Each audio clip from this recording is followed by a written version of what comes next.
Next from Chicago, in the Illinois Association of School Boards annual conference, we hear a panel discussion on how some of the new mobile technology is changing the way classrooms operate and how classes are taught.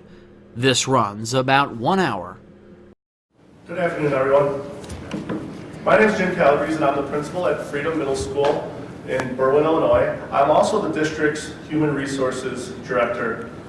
Next to me is Ms. Mary Havis. She is the principal at Irving Elementary School, and she's also our district's Assessment Director.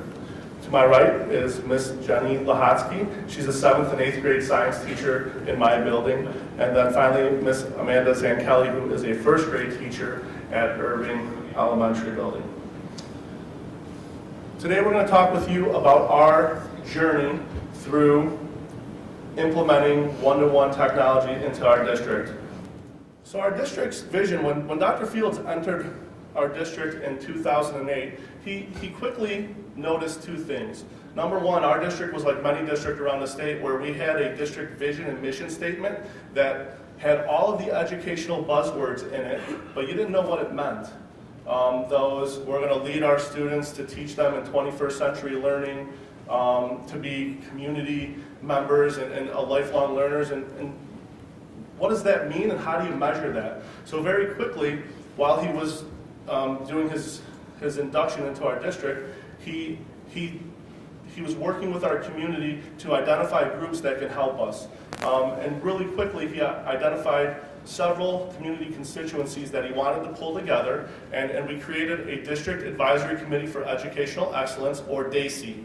And the DAISE group had a couple of charges. Their first one was to come up with a goal that our district could measure.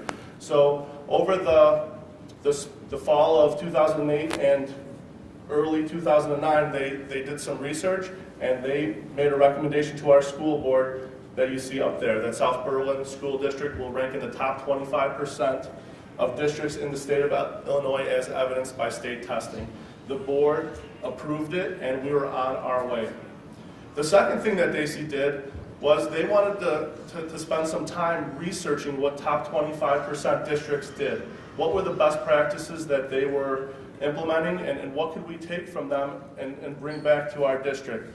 So DAISE was broken into six subcommittees, and I'm going to forget some of them, so I may have some help from an audience member. But our six subcommittees were professional development, technology, early childhood, gifted and accelerated, community engagement, and literacy. Thank you. We do have some board members in the audience, and as we get to the question and answer session, they may jump in with us. So that group spent the rest of 2009 researching, like I said, and they came back in late 2009 and had several recommendations to our school board about action items that we can take and implement. Things like full-day kindergarten came out of that group. Things like our parent university, where we're engaging parents by offering university-type classes for them to learn about everything that you can imagine. Things from how to help your students be better readers in school, how to family fitness nights. We bring in local banks and lawyers and just try and really help our parents learn as much as they possibly can. That all came out of that DAISE group. I'd like to show this video. Hi, I am Samantha Schumann. I'm the principal of Piper Elementary School. I've noticed that the Apple devices and the iOS software have completely redefined the way that we look at learning in our schools. It's no longer defined by recalling information and rote memorization. It's all about innovating activities and engaging activities that require creativity and students actually applying and synthesizing the information. Our students are able to explain what they're learning using iMovie or Photo Booth. They even are able to make choices in how they present their information. They have the possibilities and opportunities to use Keynote to explain their learning, or if they feel more comfortable using numbers to make a graph to demonstrate their learning, they're able to do that, and they're much more engaged in the complete learning process. And the possibilities have just become endless for us. Hi, my name is Dana Scalzetti, and I'm the special ed DLP teacher here at Kaminsky. The students I work with are students with moderate to severe disabilities.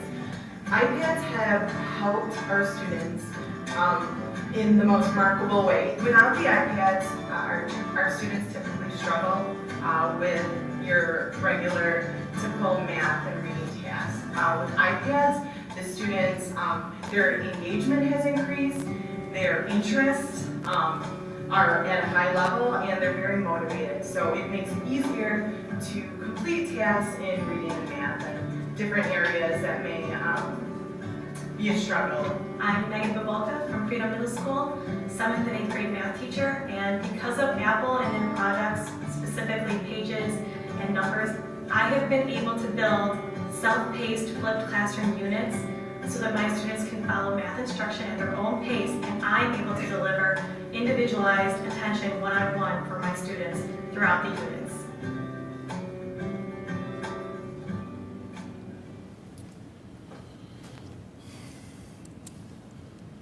That video was filmed at the beginning of this school year, and that's where we're at right now, but we didn't get there overnight. So we had what we'll call a long, extensive one-to-one journey, and it came out of that DISE group that you heard me talking about. The technology subcommittee in that DISE group was charged with doing an audit of our school district's technology, and what they found out really quickly was that, I believe the technology word is, all of our systems were superannuated. If our superintendent was up here, he would say they were junk. The vast majority of our workstations were more than 10 years old at the time, and certainly not up to 2009 standards. So we knew we needed to begin a revolution in our district, and how we did that, it started with smart board technologies. Our district has a education foundation, and we enlisted their help, and we put smart boards in, I think it was 19 classrooms. Now, administrators were very deliberate with how we put the smart boards in classrooms. We picked people in our buildings that were trailblazers, people that we really thought would be able to take this technology and implement it into their classrooms nearly immediately. But we also spoke with them about the need of, as they're being trailblazers, they need to be available for staff members, provide professional development, after school opportunities for staff members to learn and to see what they were doing, have their classrooms open during the school day. And the 19 people that we picked really lived up to the expectation. But what we really wanted to have happen, we wanted all the other 300 staff members to be upset that they weren't picked to have the smart technologies in their room. And we did that. So as we were going to go around for the next round, principals were fielding requests. Why didn't you pick me? I need this in my classroom. Jenny was really upset with me. You know, she's one of the best teachers in our building, and she wasn't picked, and she took that personally. So as we started having more funds to roll those out, we were able to roll them out in more classrooms. And that's going to be important when we begin talking about the one-to-one mobile device rollout. So pretty quickly, we had these smart boards in every one of our classrooms, and one day Dr. Fields was having a discussion with Shannon, who's not here, and she was completing a master's program, and she was talking to him about, you know, if I had 6 or 7 computers in my classroom, I could probably do a one-to-one pilot. And Stan asked Shannon, well, what if you had all of them? She's like, well, if I had everybody, it'd be even better, but I'm sure I can get by with about 6 or 7. See, that's an important part, because before these discussions, before DISE, our teachers were really used to, well, if I could only have this, if I could only get one of these. And what our school board has really challenged us to do is not only think about what we can get by with, but really come to us and challenge us to say, what do you need to be the very best teachers? So Stan took that direction from the school board, talked with Shannon about it, and that's where our one-to-one program was born. By the end of that year, Shannon was piloting a one-to-one classroom in her 4th grade classroom at Piper Elementary School. We had the 7th grade teams at Heritage Middle School, about 100 students piloting one-to-one, as well as 4th graders at Kamensky. And just like with the smart board rollout, We were very deliberate. We chose people who we felt could really run with it. We chose people who we knew we wanted them to be leaders. But we also didn't want to just give it to everybody, because we felt if we just gave it to everybody, we wouldn't be building capacity. So schools being as competitive as we are, the principal at Freedom Middle School was really angry that Freedom wasn't chosen for the pilot. So naturally, I was talking with all of our very best staff members, whispering in their ear, hey, what do you think about this? Is this something you think you can do? Because I want to have a presentation ready for Dr. Field so we can have this in our building. So after that initial rollout, it was pretty successful. We were able to manage students having the technology in their hands during the school day as well as going home. Our initial performance indicators in the buildings seemed to be positive. We talked about, and we'll talk about this a little bit later, but attendance seemed to be increasing, discipline seemed to be going down, academics seemed to be improving as well. So the next year, I think we got up to 40% of the district who were going to take part in the second step of the pilot. And again, we wanted to be deliberate with that. We wanted to choose people who we knew could implement it in their classroom, people who were going through the professional developments that were provided by the initial one-to-one group. And we did that. And when we rolled it out and had 40% of our district, we learned a few things. We learned that our infrastructure wasn't anywhere near what it should be. We learned that some teachers really needed more professional development. So it was a really good time for us. We were able to build this capacity with our best staff members. They were able to provide professional development to other staff members. We were able to do site visits meaning in-school site visits. I sent the team over to Heritage. They sent people over by us. And we were able to kind of build this organic learning model. We'll get there. Here's just a couple of pictures of what started happening. We sent a group out to California to learn from Apple because we identified Apple as the organization we wanted to work with.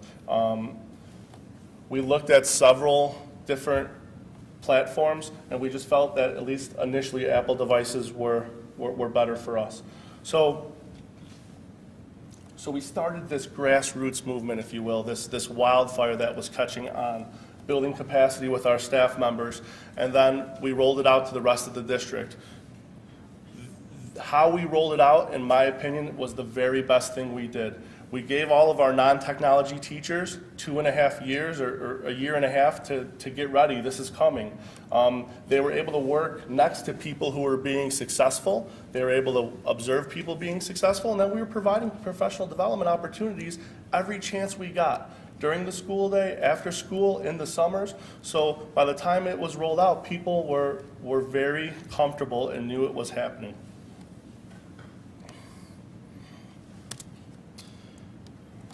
One of the discussions that DISE talked about was the need for professional development. School districts like ours, like every school district, 80% of the money we spend is on salaries. And if you think of how little money we spend on professional development, how little time is built into our calendar for professional development days, that's not acceptable. We're gonna really make inroads if we can provide great professional development to the 80% of our budget. So that's how we attacked it. Raul talked about the 320 Institute Day because we've really tried to get to a spot where we have teachers teaching teachers. So you already heard me talk about the initial pilot and how that grew. Once we had that initial pilot and we identified educators in our school systems who had the capacity to provide professional development, we brought them all together for the rollout, and the 8/12 is August 12th. That was our opening Institute Day of our first year being one-to-one, and we had a dynamic Institute Day. We did a lot of motivating things. We had imagine the beginning of a Chicago Bulls game, right? All the pomp and circumstance. And we really rolled it out to, hey, we are here. This is what we're doing. So we provided at that Institute Day several sessions throughout the day that were all teachers teaching teachers and getting ready for the upcoming school day, or excuse me, school year. The Apple PD that we talked about and the Fab 40 that's listed next, through our initial pilot, we identified 40 staff members that we really thought were doing an outstanding job. This was a group who went through every struggle, who were implementing the technology into the classroom, and their classrooms weren't technology classrooms. They were science classrooms, social studies classrooms that were using technology as tools to enhance their students' learning. So we wanted to really invest in them. So we provided some professional development when Apple came to our school district. Those teachers had release time, and they became known as the Fab 40. You can see the t-shirts that our whole district got, but the Fab 40, they had some special t-shirts. And again, what we were looking for with them is organic professional development opportunities. Each building was going to have anywhere from 5 to 8 of these Fab 40 members, where if a teacher needed something, they can go right next door, right down the hall. They didn't have to wait to the next after-school professional development session. They didn't have to wait till the next Institute Day. We had these people on our staff, and teachers learn better from teachers. They don't always want the principal up there saying, you need to do it like this, because remember, I forgot what it's like to be in a classroom, a lot of them think, and in some ways, they're probably right. It's different. So if they can go to a safe person in the building, it's going to be much more organic. At the same time, we were identifying some people who we were going to term as I coaches. Those are instructional coaches who we pulled out of the classrooms, and we had 5 of them in the district, and we kind of are pulling them in different directions. One of them now is the assistant principal in my building. One of them got poached by an outside organization, but these people were here just to, again, provide professional development opportunities during the day. So I have an I coach in my building working with one of our teachers for a month. She's spent 2 or 3 days in the classroom, or 2 or 3 periods in the classroom trying to integrate technology. So again, teachers teaching teachers in a way that it's not just go to a professional development, write everything down, and then come back. So they're co-teaching together. My teacher is watching the iCoach teach, and then she's teaching the next class. So it's a really organic way of providing professional development. And then finally, we developed an iSWAT club. What we learned, the best sources of problem solvers for us are our students. Teachers would be up in front of the classroom and having some sort of issue with a smartboard, with the computer, and a student would be, hey, I can do that. Just do this, this, this, this, and this. And the teacher would be standing there with their mouth open thinking, thank God I had you there. So we developed a club called iSWAT, and it's I am a student willing and able to help. So what we do, each school in the district looks a little bit different, but we provide professional development to these iSWAT clubs, and they're really there to help support our teachers.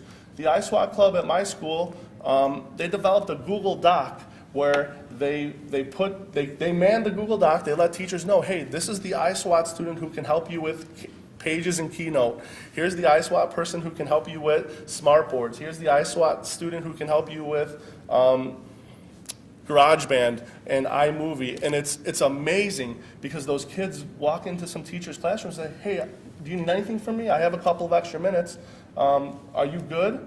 And again, it's students helping teachers, which certainly helps with that organic professional development that we're trying to have in our district. And then just think about how that makes students feel. They know they're a part of what we're doing. They're not coming into a classroom just saying, we're going to do something to them, right? We're going to just teach you everything. They know that they have a part in it. So it's been pretty successful for us. Mary's going to talk a little bit about our data. There you go, Kira. Good afternoon. As Jim talked about, we really make all of our decisions based on our top 25% vision. So we want to make sure we're continually looking at data to see if this is being successful. We always tell our teachers that if technology supports your learning objective and it's helping kids to be engaged in what they're doing, then we use it. If there's a lesson that doesn't need technology, it's not going to be used. It's a tool for learning. It's something that we want our kids to use to be engaged, but it also needs to be working. So we need to constantly be monitoring our data. We have seen some success since the start of this program in 2009. Our goal was top 25%, with again, 1 being the highest. In 2009, we were at 68. In 2012, we climbed up to 53%. 4 of our 8 schools moved into the top 40% in 2012. We are able to use the technology to really help target some of our subgroups, specifically our English language learners. To give you a little bit of information, our district is about 74% low income, 25% ELL, and 78% Hispanic. So, like many districts, we have some challenges when it comes to testing, when it comes to students making significant growth. So we did start to see some growth in those subgroups that we were targeting. We really brought the focus of data to the forefront. Our teachers are presenting their own individual classroom data to other teachers within their building. If we're not looking at it, we're not using it. So we're continuing to have teachers look at the data and set goals with kids. If this is where you were on your benchmark assessment, what are we going to do the next time? And that's a process that we've continued with throughout the years. We also bring this into our school improvement planning. Each school has teams, just like all of the school districts, that include parents, that include teachers, and we make sure that any decision we make regarding what we need to improve in our schools is based on that top 25 vision. And we continually review practices. It's never good enough. We're constantly looking for what can we do better. We currently have all of our schools, our students 1 through 8, have laptops that they take home and they can use after school as well. Our kindergartners and some first grade classrooms are using iPads. That's the structure we used when we started this program. But now we do have the iPad has really come a long way with some of the programs that we've been using, so we are now having some classrooms piloting iPads at the upper grade levels. We need to keep looking to make sure that what we're doing for our kids is the absolute best we can be doing. So we're constantly reviewing the practices that we have in our district. So some of the growth that we've seen specifically by subgroup, starting in 2009 up through 2012, in all of our areas here. You can see that we saw significant growth in each area. Again, this was on our old ISAT. And some of our areas, like our LEP students and our IEP students, they made some significant growth in that 4-year period. And we continue to monitor that growth. We also began to, some of our schools started to earn some awards for the improvement that we noted, and definitely in closing the achievement gap between our subgroups. It became apparent that we were closing the gap between our different subgroups within the district. So you can see on that graph the comparison of the achievement gap, for example, in low-income students in reading in the state of Illinois was 21 points. In District 100, we had narrowed that down to 9-point difference. With our Hispanic students, we were making some gains to where we were above the state in that achievement gap. Same with our LEP students in both reading and math. Irving Elementary School received the National Title I Distinguished School Award, which was one of 2 schools in the state, and that was for looking at this data of closing the achievement gap. So we've definitely made some gains that we're proud of, but we also know that we have a ways to go in continuing on that path. This is probably a graph that most of you have looked at with our new data. So the first bar there is what our data looked like in 2012. And the second bar is what happened to the data when the new cut scores were applied to that data. And the third bar there is our current ISAT data. On the left is reading, on the right is math. So we have a new set of standards that we need to work toward. And we're confident that we are going to be able to use technology as a tool to continue to engage our students. And now we've shifted our professional development to, we're really confident and we're really, we know how to use technology to support learning in the classroom. What we need to work on now is how do we use that tool to support Common Core learning and getting kids toward the Common Core standards. So that's kind of our starting point. So we know we have a ways to go in that. But we're pleased with where we've come in this 5-year period, and we know that now we have a new baseline, and now we're going to begin our movement toward our top 25% with a new set of standards in mind. Oh, yes, sorry. The other piece that we began to see with assessment is it really, as we followed this data, and we've continued to follow this data, it has completely changed our classroom structures.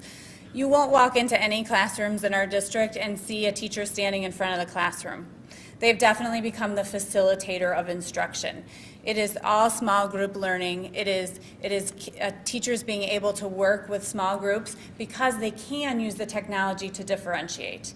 That has been the key component of bringing technology into the classroom, is every child in the classroom can be reading a different book that the teacher has assigned to them. Every child in the classroom can be doing a different assignment on their computer that the teacher has assigned to them. So they can make sure that every child is working at their level. They can get immediate feedback when they're working, and the teacher can continuously modify and monitor the progress that kids are making, even if they're not sitting right next to them.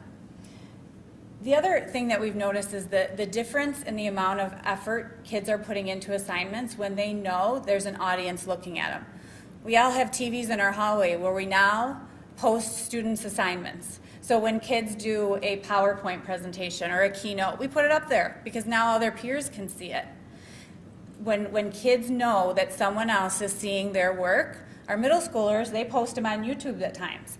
When they know the audience is going to see what they've done, they put a lot more time and effort into their work. It has also really helped with our parent communication. Kids are having tools at home and beyond the school day that they wouldn't normally have. And that's brought our parents into the communication piece as well. We have an eChalk program where parents get on and they can see what's going on in the schools, but they can see what's going on in every single classroom. They can jump on Ms. Van Kelly's page and click on what was the homework last night? What was the video you were supposed to watch today? So it's really increased the parent communication and of course the student engagement.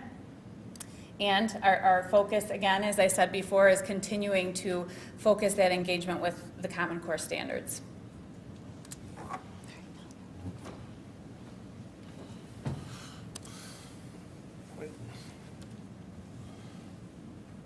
Mary talked a little bit about this, but we really wanted to make sure we paid this point, made it as significant as it was for our district, because we have placed a greater importance on data, and not just making data look how we can all make it look.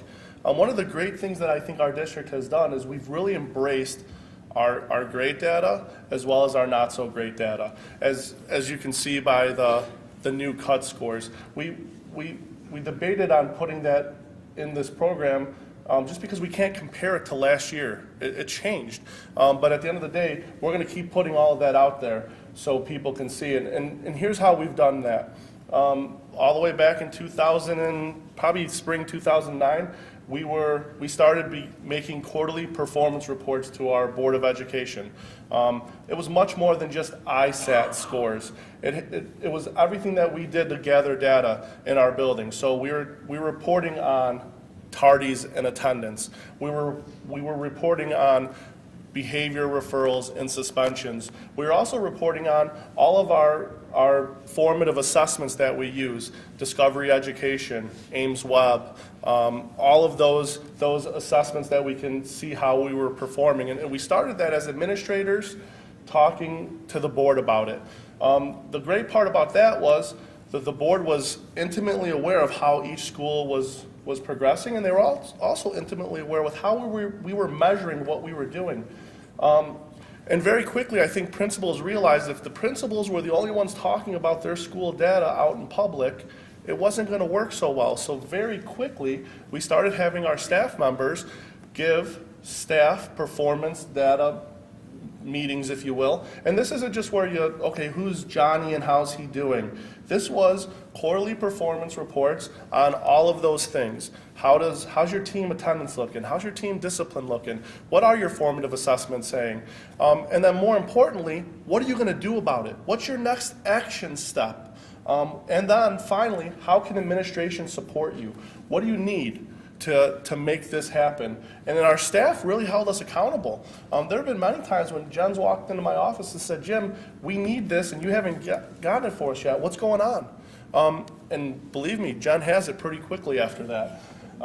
It's made it more important. The second thing that we've done is we've brought it to the students. All too often, I believe in education, the adults do all of the talking.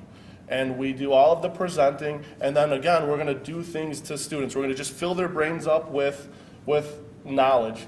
That's so backwards. They are our clients. It's their education. We need to involve them in this. So most buildings started doing things to make the data public with their students. Quarterly performance assemblies, where you broke it down. At the middle school, I broke it down by team. How is your team doing with attendance, tardies, and absences? How was your team doing with discipline referrals and suspensions? How was your team doing on your most recent formative assessments? Now, those are the three big things for us because we really feel if kids are in school, they're going to have a really good opportunity to learn. Not to mention, the state pays us by how many kids are in school, right? So it's kind of a double-edged sword there. Certainly, if a kid's in school and they're acting inappropriately, so they're being kicked out of class, that takes away from the whole system. So we want to make sure that students are intimately aware of how are they performing behavior-wise.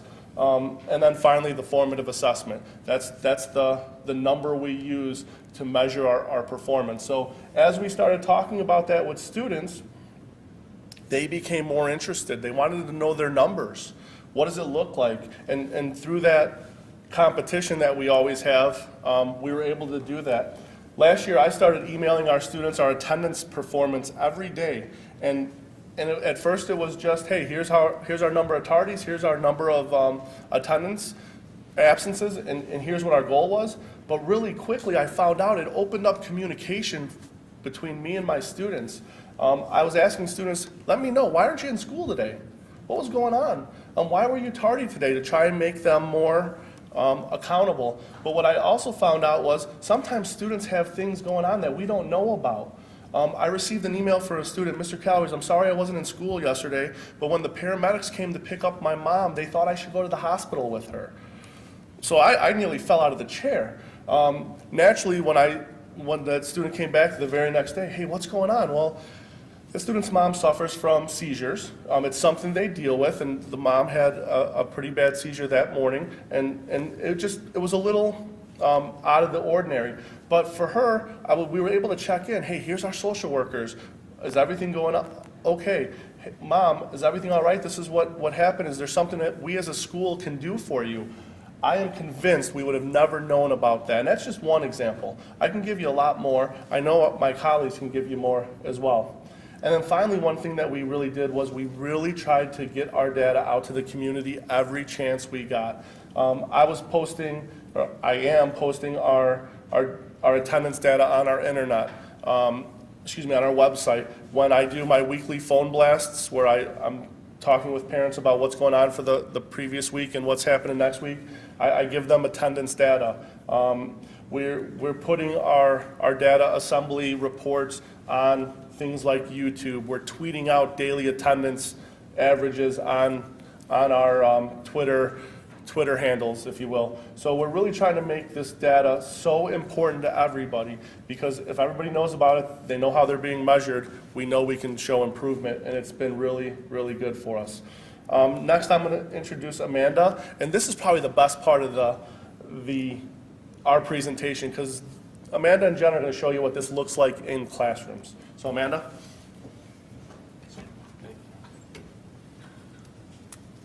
The level of engagement is incredible as you walk through the buildings at any of the schools in our district. Students are enjoying the learning, and in a really good lesson, they have no clue exactly all the learning that's going on. Whether students are reinforcing a skill through a game of a lesson that we've already taught, listening and recording stories online, or playing against peers to increase their fact fluency, students are engaged and excited about their learning. One of my first graders, and this is just this week, she came in and she was so excited because she takes her laptop home, and the learning and the excitement doesn't stop at 3 o'clock with our school day. They take their computers home so they get to continue that. She came in and she wanted to share this story that she had practiced and practiced with her classmates. So instead of having to read it in front of the class and get nervous, she was able to practice it on her own time, reading it and just doing an awesome job. So I just want to show you this super quick.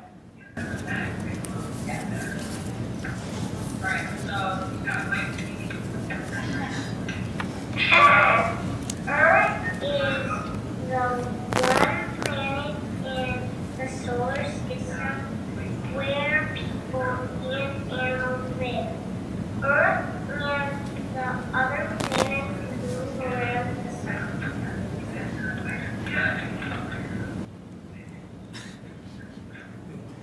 Okay, and it goes on, but she was so excited. And as a teacher and an educator, nothing warms my heart more than to see a first grader develop this love for learning, and then to not only want to practice her reading at school, but to want to take it home and practice it, not only for me, for herself, and for her peers. We talked a little bit about the differentiation that we see in the classrooms now, and students are able really throughout the entire school day to work on their own ability level. My classroom, just like the majority of classrooms across our country, has students that are above level, students that are below level. We have English language learners, students with special needs, and students who simply learn differently from the child sitting next to them. The technology helps me to meet each of my students' needs. This is just one example of differentiated work on our computers, and we were discussing the different seasons. And one of my students, who is below level in both reading and writing, was able to draw her picture. But after drawing it, she was then able to take the time to record herself talking about the different seasons. Another one of my students was able to get words down, and then my final student was able to put ideas and thoughts about the different seasons into sentences and then eventually paragraphs. Now the neat thing about this with the technology, I would have not known that my student who was only able to draw had all this background knowledge and all these experiences with the seasons just as much as my friend who was able to write full paragraphs. Because she was able to record it and discuss it through her computer, we were able to share that with the class the same as we were able to share the paragraphs. Instant feedback is another really important part of my classroom. As an elementary school teacher, it's critical that when I'm working with small groups of students, that I know that my children are practicing the skills that they're working on in the correct way. And if they're not practicing them in the correct way, I need for them to know the proper way to go about each problem. In this first picture, one of my first graders was practicing greater than and less than and equal to, and he was actually practicing it incorrectly. Now by scanning the QR code, that's going to now tell him what the correct answer is so that that can redirect his thinking for the following problem. In this next clip, you're going to see one of my first graders using IXL, which is one of the math programs that we have at our school. Equals 8.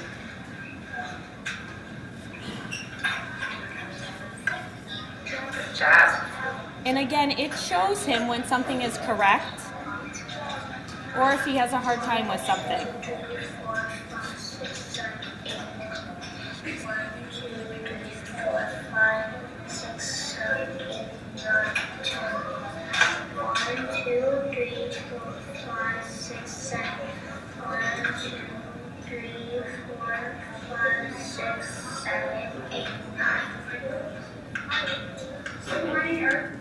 Again, so this instant feedback helps my children to know when they're practicing a skill correctly, while I'm able then to teach new skills and concepts to kids in a small group learning setting.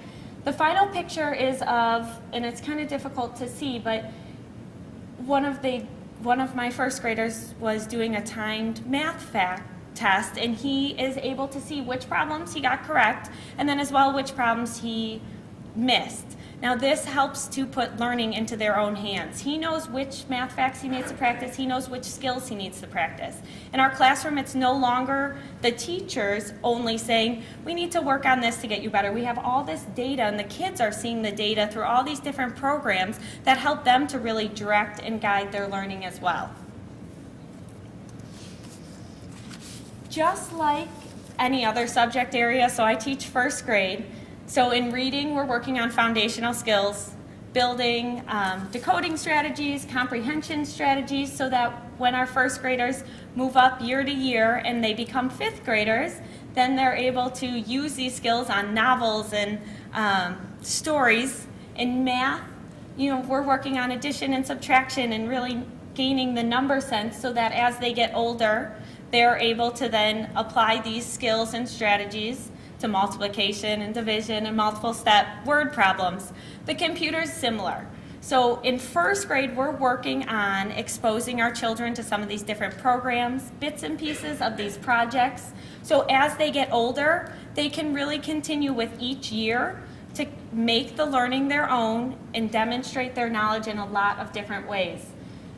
This is just going to be a quick video, which is a little bit difficult to hear, but this is one of our fourth grade classrooms, and they were doing an augmented reality book report. So instead of turning in a paper copy, you'll see this fourth grader appear when they hold the iPad over it. And he was dressed as Salvador Dali. And so no longer are our kids, no longer are our kids just turning in paper copies of book reports, but they're able to truly become these characters, learn so much more, and then also teach their peers about different projects. Okay, and I'm going to turn it over to Jen, who's going to talk more about what it looks like, our technology looks like at the middle school level. All right. Good to hear him at the end. Okay, we're doing some wonderful things with this in middle school as well. A lot of teachers in my school and at the middle school level are using what's called flipped classrooms. So they're assigning students videos and different tasks to do at home to introduce a concept. So instead of standing up on the board and showing problems and students taking notes, they can do that with a video at home. You can save that class time. Then they come back to the classroom and they're able to practice what they learned in the classroom with the teacher's guidance. So that way they don't go home and have no clue what the teacher was talking about in class. And you can also then, they have the lecture as their video to watch, so they can stop and go back and see, wait, I didn't understand that, let me see that again. They can pace it themselves. So that way that student that's intimidated in class to raise their hand and ask a question now has that video at their fingertips and they can see everything that goes on within that lesson. So they can come to class prepared, ready to demonstrate that and get the teacher's help when needed.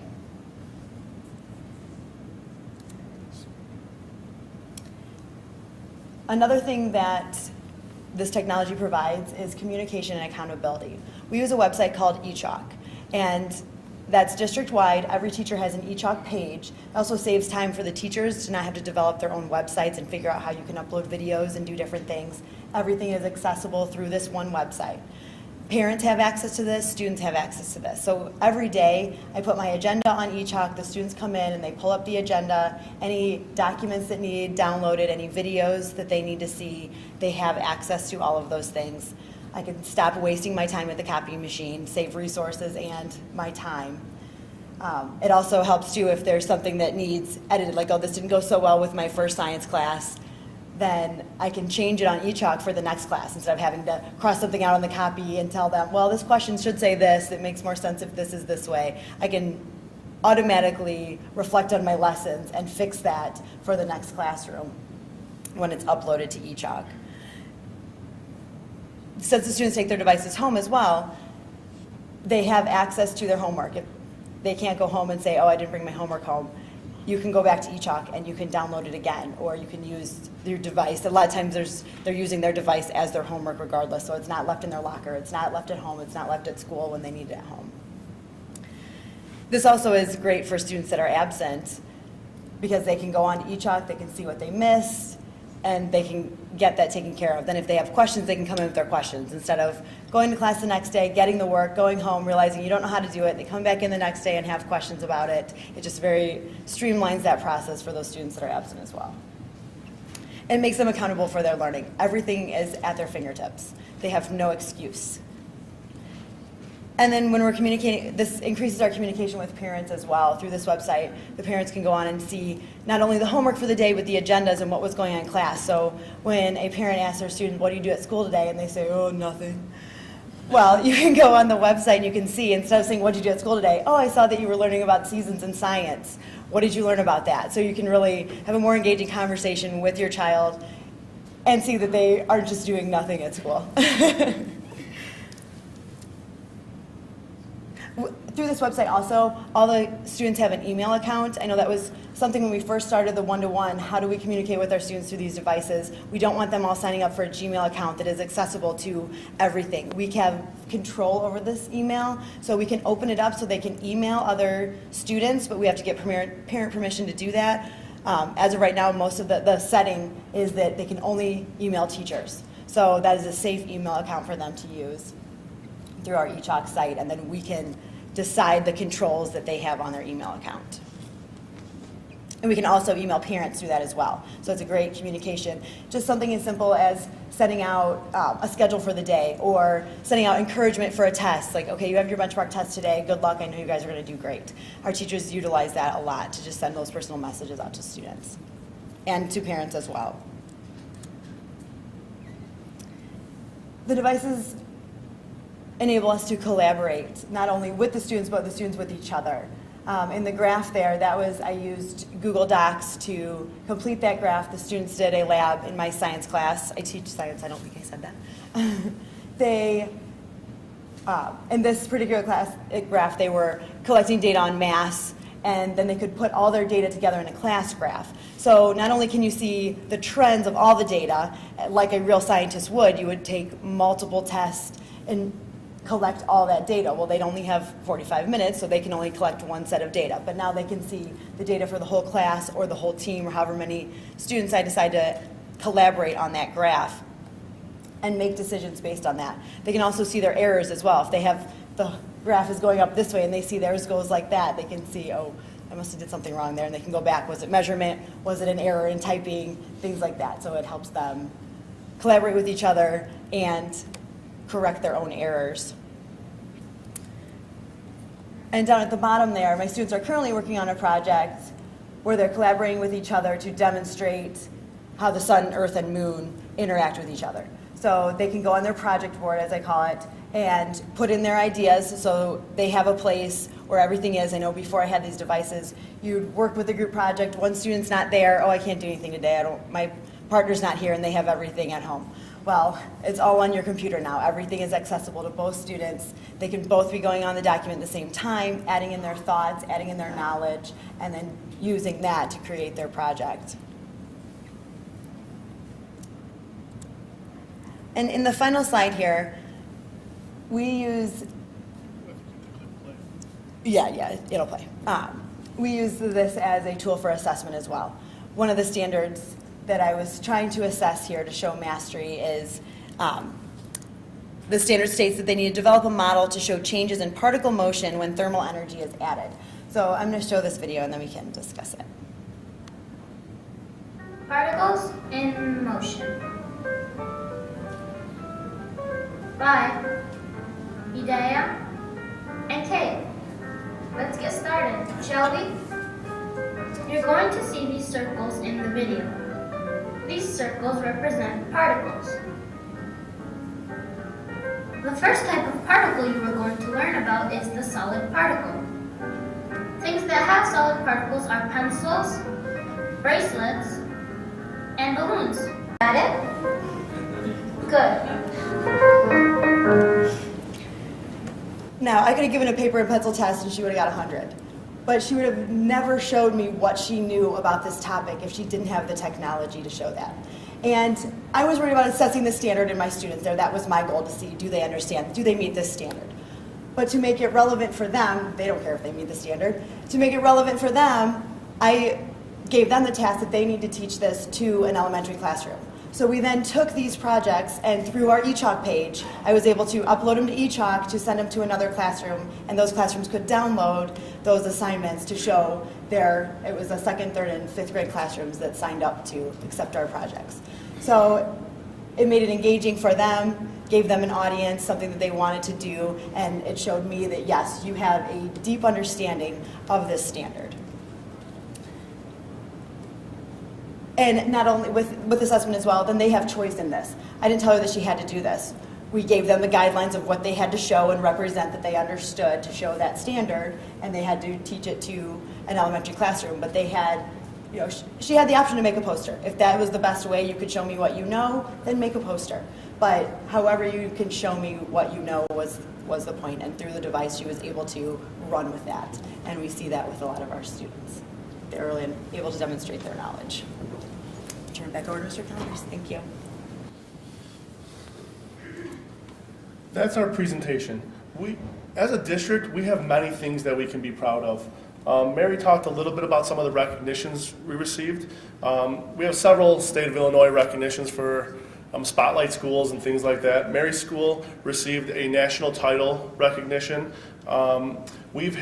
We're an Apple Distinguished School, so we received Apple's highest honor. We have schools like mine that have engaged outside organizations that gave us $1 million because they believed what we're doing. What am I missing? Our health and wellness activities are outstanding. We've received Goldwood's distinction for the Healthier U.S. Schools Challenge with 6 of our 8 elementary schools. The other 2 received silver just because they couldn't qualify based on how many lunches they served. And to give you an idea, out of the 10 schools in our state, 12 in our state, 6 of them came from our district. We have so many things going really well for us, but at the end of the day, we still need to get better. We still need to not necessarily be so happy with ourselves that we're hurting our hands, patting ourselves on our backs. We need to continue to get better using the data that we're seeing to help our students learn and achieve more. And that's where our focus is. So with that, I'd like to open it up to any questions that anybody in the audience may have for any of us, and certainly we have several school board members sitting with us as well. Yes, ma'am. Okay, so the question is, who owns the hardware and how do we go about funding it? The district owns the hardware. We're not a bring your own device district. And how do we go about funding it was a couple of things. First, we made it a priority. Through that DISE organization, through their recommendations, we really chose to make it a priority for us. Second, one thing that our district has done, our district office staff is really small. Every principal in our district has some district responsibilities. So it's not ordinary to have a principal of a school also be the HR director, or the principal of another school be the director of assessment. But what we did was we made our district office smaller, saved on some of those salaries, and we were able to push that into this type of program. We've also looked to be as efficient as we possibly can in several other areas. You heard us talk a little bit about trying to be paperless to save resources. Those are the types of things that we try and do. It's expensive, but we also really believe that with a population like ours that low income, minority, they don't always get out to have the opportunity to develop the background knowledge that more affluent students have. So by having this piece of technology in their hands, we can bring the world to them. So that's how we're trying to do it. Any other questions? Yes, sir. Only applies more to the high school, but how do you allow kids to bring their own mobile devices to the high school and use them? He asked, his question was, how does this apply to the high school? We're a K-8 district. I will say that our high school, we've been applying some pressure on them because it has been I think it's safe to say a nightmare when you have students come through our school district having this type of technology the last few years and then go to a high school that hasn't had that. From what I understand, next year they are anticipating all of their freshman students to be able to continue with that. So do you allow any of your like 7th and 8th graders to use their own mobile devices or not? You know, we have in the past, before we got some of this technology. There's not as much of a need anymore, but I do know that there are times where students are bringing in some iPods and some of their phone type stuff. They're probably doing that to work out in PE more than anything. But certainly with the iPods, with the cameras, I know that some teachers use that stuff for scavenger hunts, some of those types of things, but it really is decreased. But you don't prohibit it. We don't. Yes, sir. With Mac and Apple, why did you go with them? Because they have everything integrated with their iPads, their MacBooks, and the computers that they have? Okay. He asked why we went and chose Apple as our device. A couple of things. Before we chose what device, our district did go out on an extensive information finding fact mission, if you will. We went to 2 or 3 districts to see what they were using. And I think a couple things with Apple. Number one, what you said, Apple having a closed system, so all of their programs being integrated in certainly appealed to us. The second thing that appealed to us was the strength of the machines. They seem to be built much better than some of the PC counterparts. The third thing, I believe, was Apple provided a pretty competitive lease option for us as well. You're watching the Illinois Channel, an independent nonprofit corporation formed to provide gavel-to-gavel coverage of Illinois state government and other public affairs events taking place across Illinois.